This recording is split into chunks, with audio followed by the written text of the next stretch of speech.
தொழிற்சாலைகளில் அசம்பாவிதங்கள் மற்றும் விபத்துகள் நடக்காமல் தடுத்து மக்களின் உயிரை பாதுகாப்பதற்கான சிறப்பு திட்டம் விரைவில் அறிவிக்கப்படும் என அமைச்சர் கீர்த்தனா தெரிவித்தார்.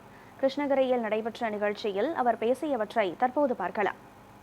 அதே மாதிரி சமீப காலத்துல நீங்க பாத்தீங்கன்னா நிறைய தொழிற்சாலைகள்ல அம்மோனியா கசிவு இந்த மாதிரியான பல விஷயங்கள் நடந்துகிட்டே இருக்கு.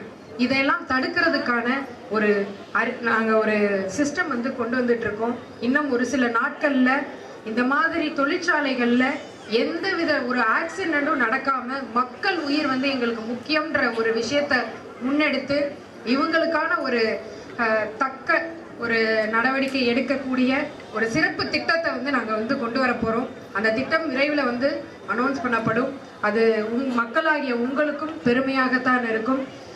இதே மாதிரி கடைசி வரை திட்டங்கள் பேஜில் மட்டும் இல்லாம அறிக்கையா மட்டும் இல்லாம பயனாளிகளோட கைகளுக்கு போய் சேரும் என்பதை நான் இங்கே உறுதியோடு நான் தெரிவிச்சுக்கிறேன்.